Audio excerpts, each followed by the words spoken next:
Olá, tudo bem?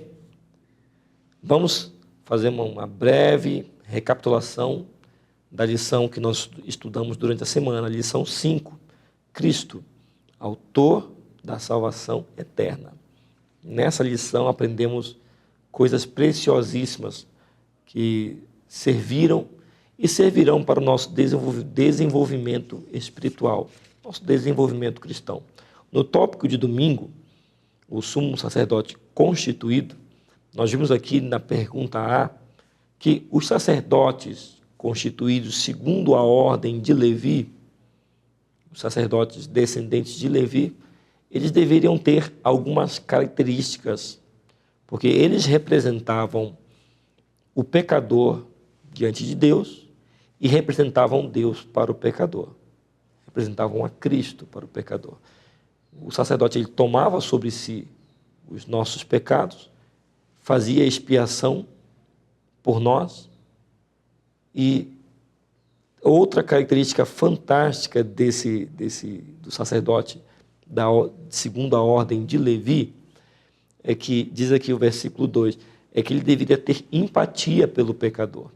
Ele deveria sentir a dor do pecador, deveria sentir a tristeza pelo pecador, assim como Cristo também é e sente por nós.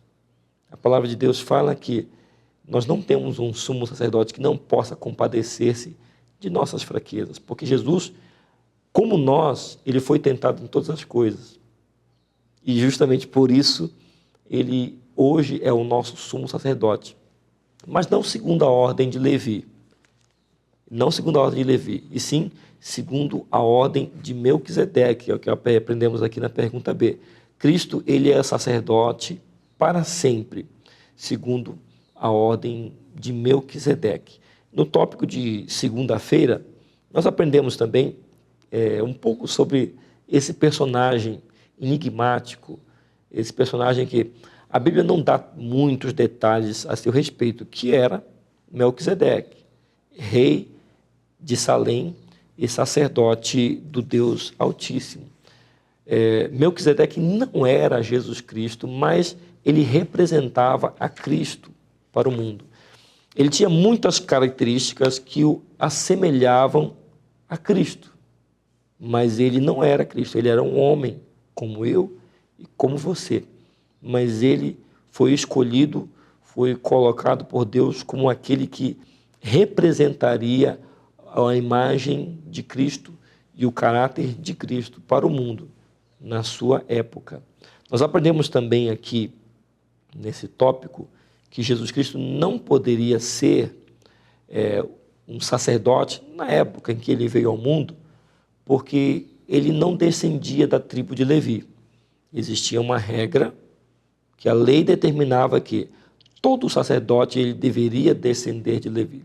E Jesus, como descendia de Judá, ele não poderia ser sacerdote quando veio. Mas o que é fantástico na história de Jesus, o que é maravilhoso em seu ministério, é que ele se preparou para ser o nosso sumo sacerdote nas cortes celestiais.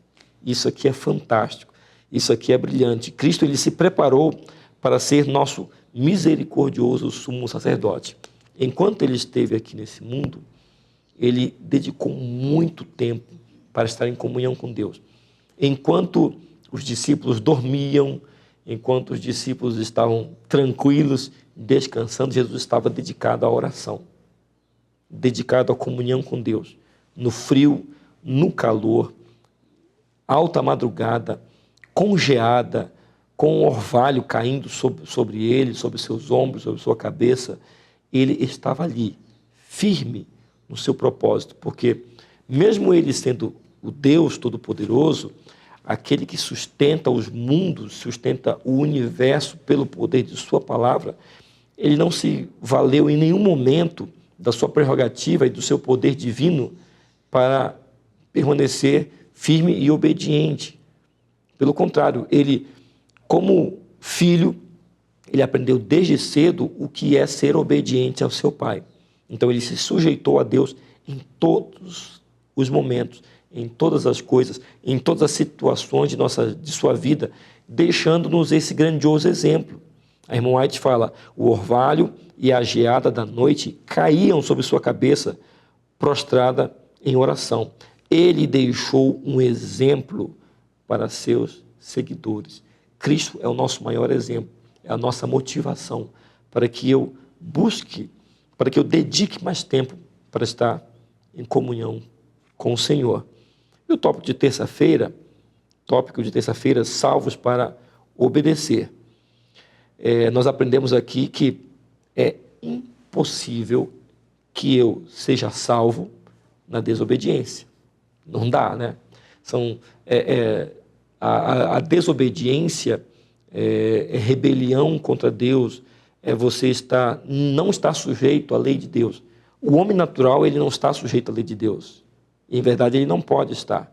Então, o homem natural não pode ser salvo no pecado. Ele precisa ser salvo do pecado.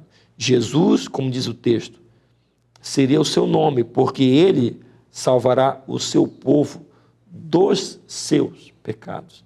A missão de Cristo é nos libertar dos pecados, é transformar nossas vidas, regenerar. Por isso, não dá, é impossível eu ser salvo e ainda viver em desobediência. São coisas completamente incompatíveis.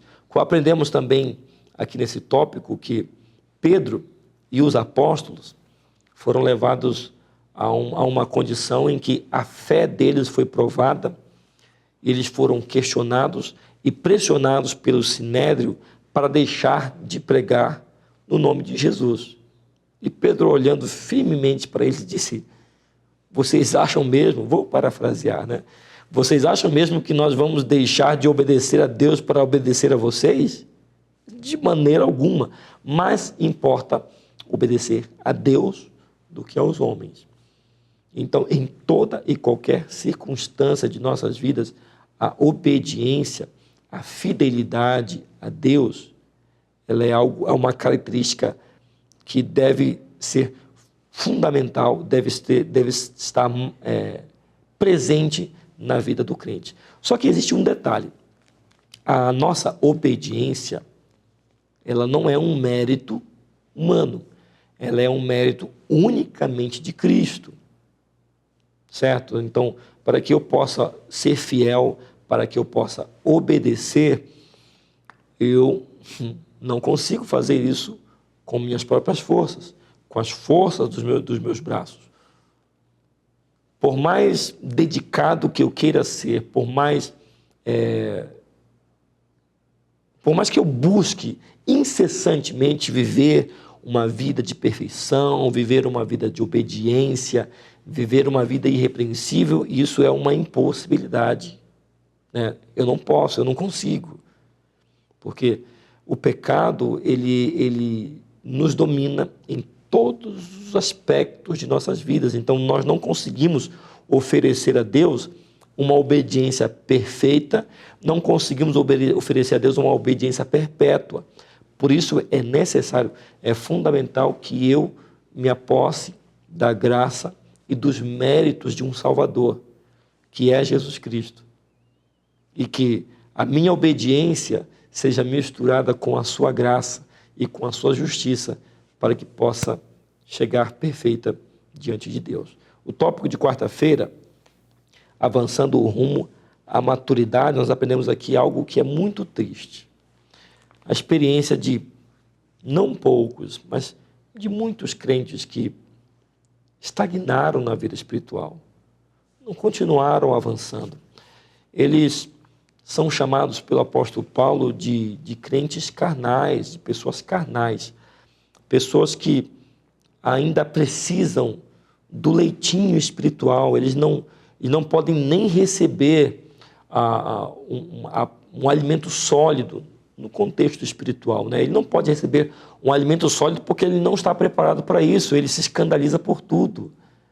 Ele vê o procedimento de um irmão e fica escandalizado, porque ele ainda está lá no leitinho espiritual, ele não avançou na sua vida espiritual. E um outro aspecto também que impede muitos crentes de avançarem na sua vida espiritual é que eles têm em seus corações, eles nutrem em seus corações críticas, inveja, rancor, ressentimentos, e isso trava o desenvolvimento espiritual, trava o desenvolvimento cristão.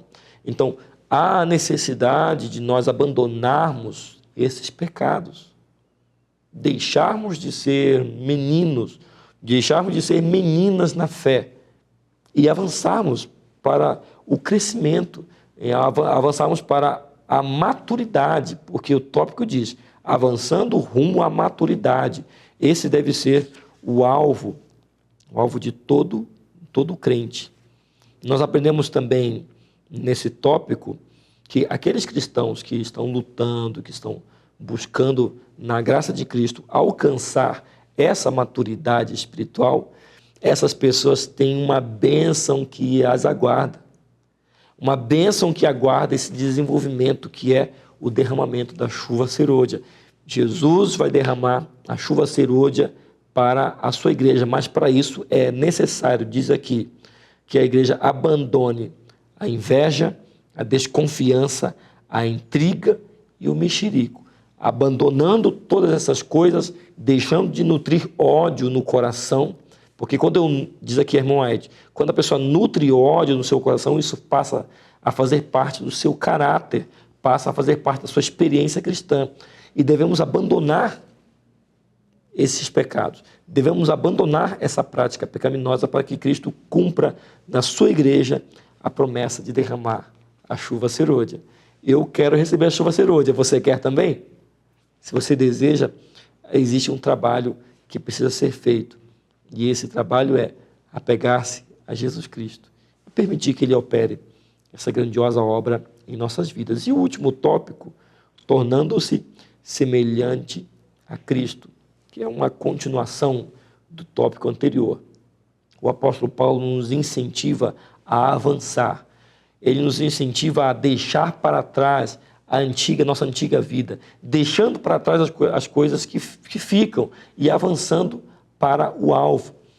Eu preciso avançar para o alvo, porque aquele que não avança, ele se encontra na condição de Laodiceia. A pessoa pensa, eu já sou da igreja há tantos anos, eu conheço a verdade há muito tempo, eu estou bem do jeito que eu estou. A pessoa se acomoda, ela se conforma na sua vida espiritual. E todo aquele que se acomoda e se conforma na sua vida espiritual e não avança para se tornar semelhante a Cristo, não avança para obter uma maturidade espiritual, como vimos no tópico anterior, ele se encontra na condição de Laodiceia. E isso é perigoso. É perigoso a pessoa não conseguir enxergar que ela está nessa condição. Por isso, queridos, devemos fazer um exame de nossos corações e verificar se estamos carentes do colírio, se estamos carentes do ouro, se estamos carentes das vestes da justiça de Cristo. Jesus incentiva que aquele que vencer se assentará com ele no seu trono. Eu quero me assentar no trono com Jesus. Você quer também? Então, queridos, eis aqui o conselho de Jesus Cristo. Abandonemos toda sorte de malícia, toda sorte de maldade e de pecado. E arrependidos e contritos, compremos um colírio para que possamos enxergar a nossa real condição espiritual. Compremos o ouro para que possamos nos enriquecer a nossa fé. E compremos a justiça de Cristo para que possamos cobrir a nudez de nossos pecados, de nossa vida pecaminosa. Fica aqui o apelo de Jesus Cristo para a sua igreja hoje. Aquele que tem ouvidos, ouça, porque o Espírito Santo traz essa mensagem especial para a sua igreja. Amém.